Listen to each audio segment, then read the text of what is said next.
Enter the world of forensic science, the science of crime, where a suspect's guilt or innocence can hang on a single piece of evidence.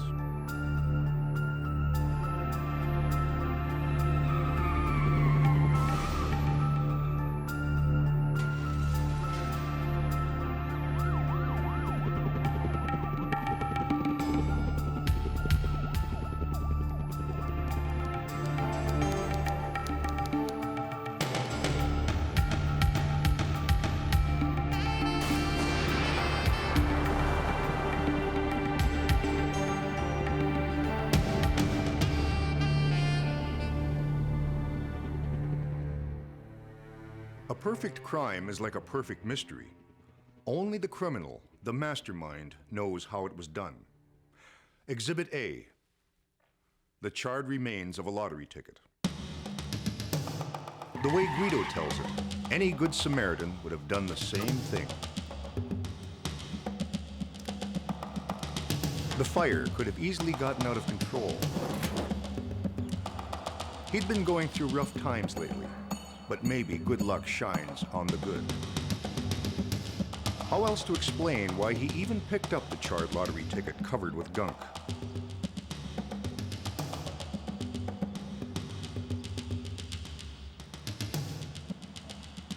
It was from a draw 2 months earlier.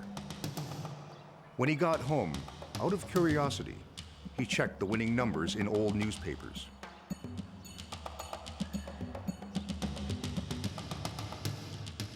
He couldn't believe it. He'd hit the special bonus, worth $100,000.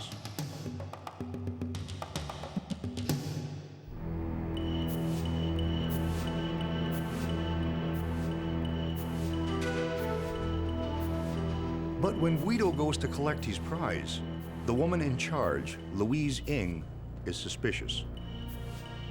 She asks him why the ticket is damaged. He explains how he found it, and adds, maybe the original owner threw it out, not realizing he could still make out the bonus number. She tells Guido they'll have to check out the ticket and get back to him. How long will it take? She says about a week. He has no choice but to wait. The Lottery Corporation wants to know if the ticket has been altered, changed, or transformed in any way.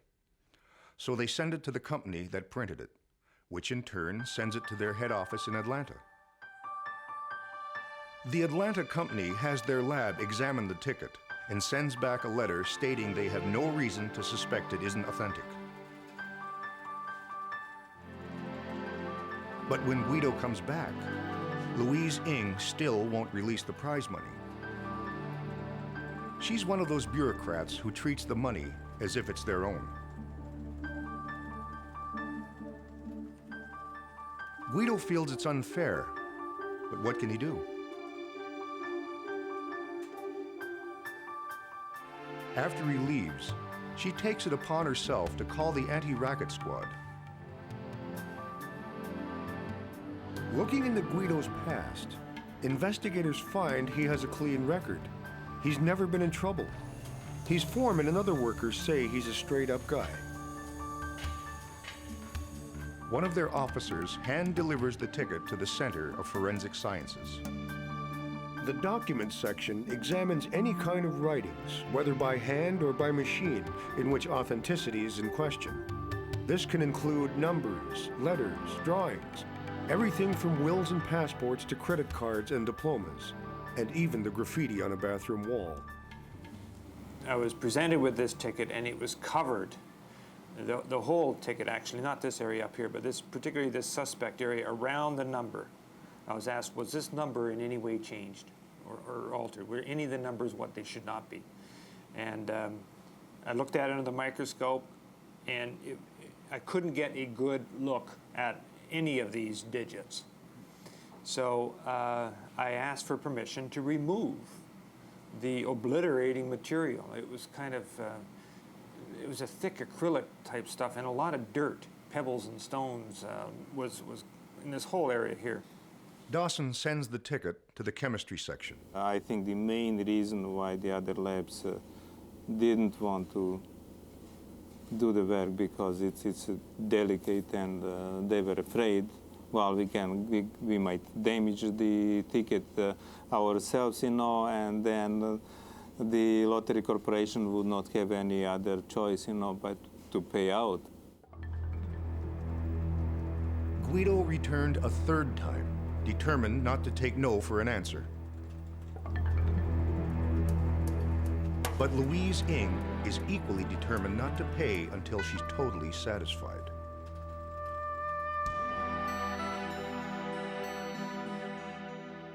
Steve Pausak put the gunk-covered ticket under a stereo microscope. But like many other discoveries in science, he was about to be aided by luck. As he goes to adjust the focus, his hand momentarily moves in front of one of the two lights, creating a one-sided beam. In that instant, he notices a thin line next to one of the ones. In order to examine it further, he'll have to remove the glue and gunk covering the ticket.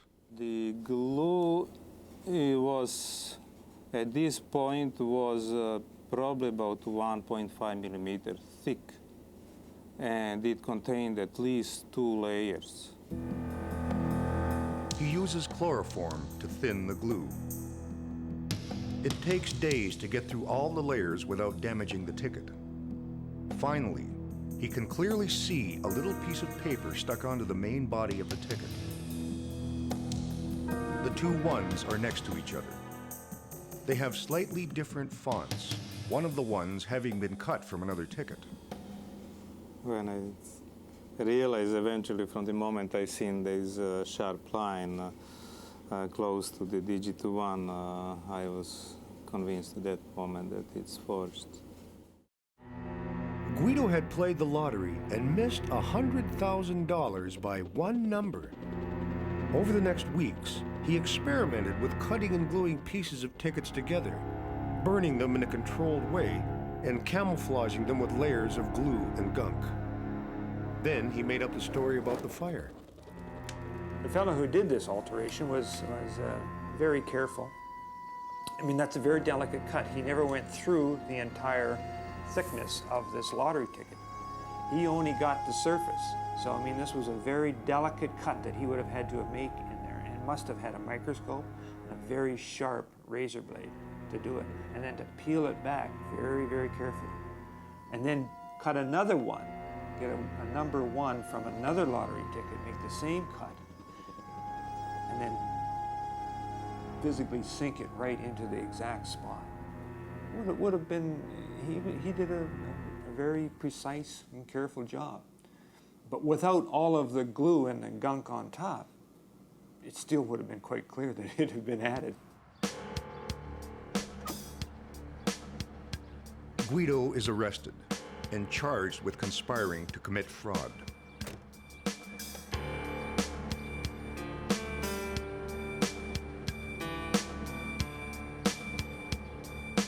When the case came to trial, the defense argues that Guido had never been in trouble before. He'd simply gotten a ticket that was one number away from a dream, and that the temptation to make it come true was just too great. When we come back, another fascinating case where the examination of a document would be the difference between a dream and a clever scheme. Our second Exhibit A, an ordinary-looking check. It doesn't appear suspicious in any way, and yet it almost succeeded in being the perfect crime. Friday night at a big downtown bank. Just before closing.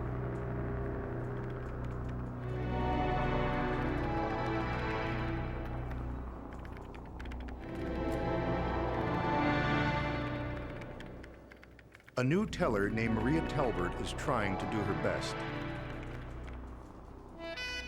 But her boss is anxious to leave. Her last customer wants to do an interbranch transfer. At least, that's what she claimed.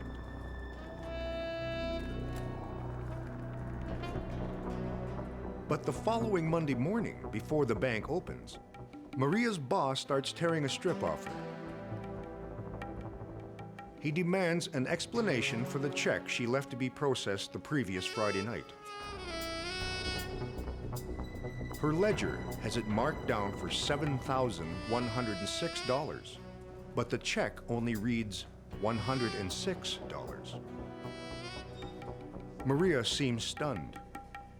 In a voice choked with emotion, she tries to explain what she remembers about the transaction. He was the last customer of the day, and he wanted to transfer money from his account at another branch into his account at this branch.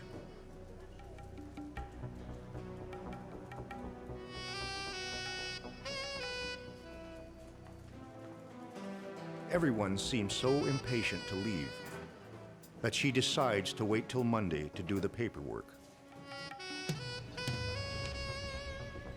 And she's positive the amount was for more than $7,000. But the check clearly reads $106. The manager thinks that Maria and the customer are in cahoots and that they've stolen the $7,000 difference. It's fraud. But the manager doesn't want trouble, and he knows the bank doesn't want bad publicity. So he makes what he thinks is a generous offer. If Maria immediately tenders her resignation, he won't call in the police. But Maria is indignant. She can't explain it, but she swears she did nothing wrong. She brazenly tells her boss to go right ahead and call in the police.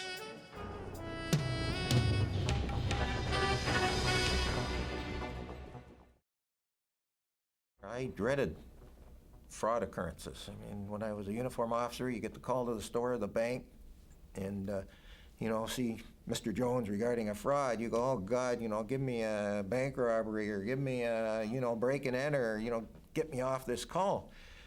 I didn't understand the process. I didn't understand the banking process and clearinghouses and debits and credits and all the rest of it. I basically sat with the supervisor. I said, hold it. I got to know what happened here. Tell me, explain to me. What impresses the investigating officer is that the young woman is so adamant. Normally, he wouldn't involve forensics on something like this because it's small potatoes, but he has a feeling about this one. Once again, it ends up on Greg Dawson's desk. If it's suspected that a document has been altered or changed in some way, a person has to have done something to that to create the change. And I would examine it using just my handheld magnifying glass and look closely at the suspect areas or even at the entire document for any paper fiber disturbance or discoloration. Dawson examines it under a microscope. I'm looking at for anything on the check that would direct my attention, that shows it to be suspicious in any way. Is there any alteration to it? Is there any discoloration? Is the check properly made through a printer, or has it been created on its own? Erasures leave telltale signs that show up clearly under a microscope. Sometimes a document looks perfectly normal until you change the angle of the light.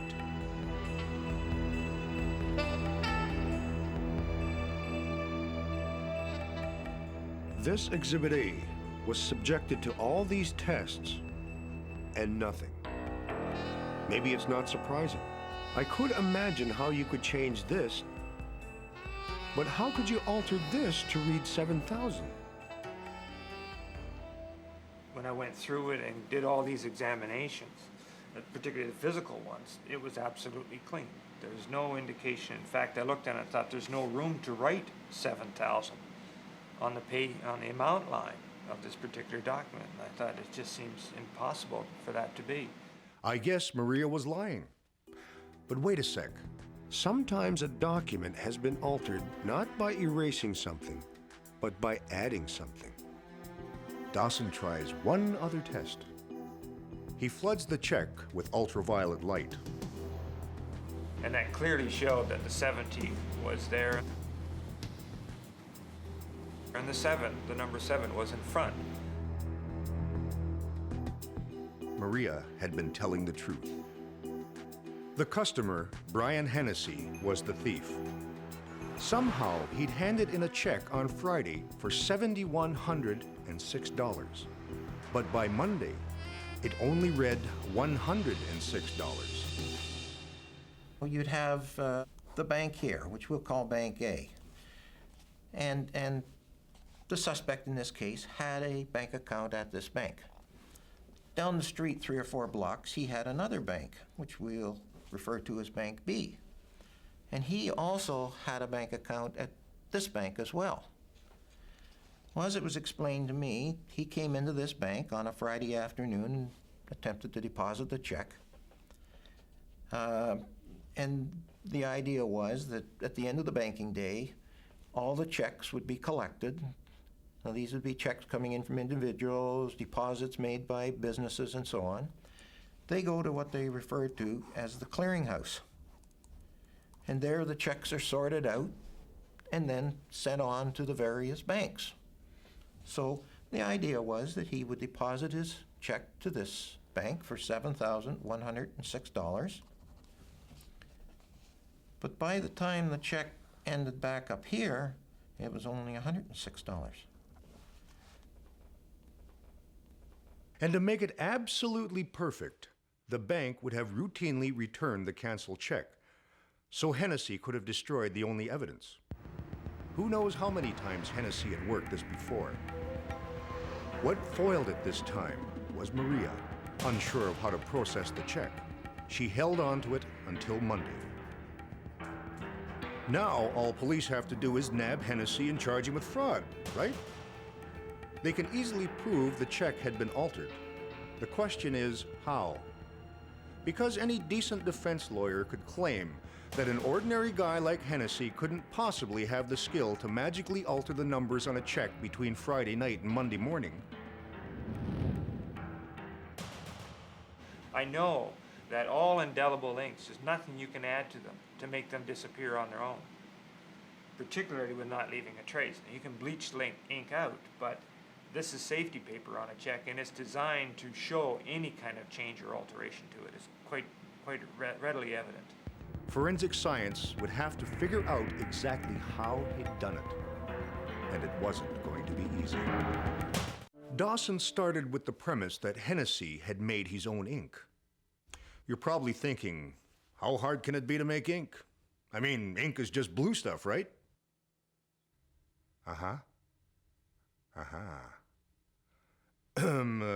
It's a good thing they have experts solving this. But even they were stumped. I didn't know what kind of product the person could have used. Who could have composed their own ink formulation to do this? You'd have to know an awful lot about chemistry and the ink industry. You'd have to, and I know that that inks are made indelible, so they cannot be changed. Regardless of what you add to it, the change that you want to make will be evident. I didn't know. I simply didn't know. And I just asked chemistry if they would happen to know. And nobody there knew. At the end of a frustrating week, Dawson arrives home to see his brother-in-law ambushed by his kids with a water gun full of ink. He is not amused until the ink suddenly begins to fade. The water guns have been filled with disappearing ink, the kind you might get at a joke store. Dawson realized he'd been working on the problem backwards. Instead of finding a way to make commercial ink disappear, he needed to find a way to make disappearing ink last longer.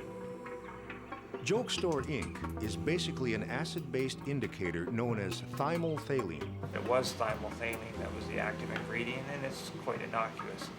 But he also found out that if you increase the pH of that ink just slightly, you can make it last for a longer period of time. And how might Hennessy have changed the pH balance? Easy. With one of the main ingredients in household drain cleaners. By varying the pH balance, the ink could be made to stay visible for periods from minutes to days.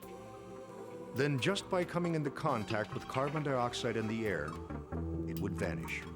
So the trick here was for him to add just the right concentration, and he would have had to have done a lot of experimenting to find out exactly what concentration to add to make it last only 48 hours.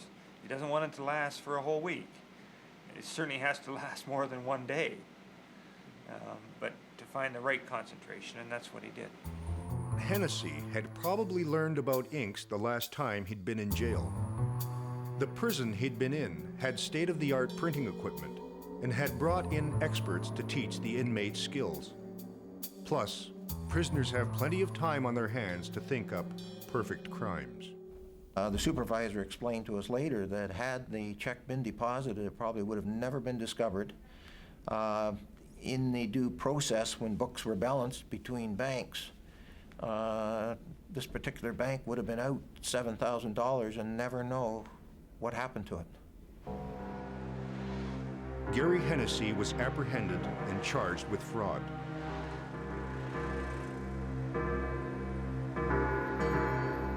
At his trial, Hennessy pleaded guilty, no contest, and was sentenced to 2 years less a day. Nearly the perfect crime. But due to an inquisitive cop and a tireless forensic scientist, an innocent teller was cleared and a clever culprit caught by this. An Exhibit A that just wouldn't disappear.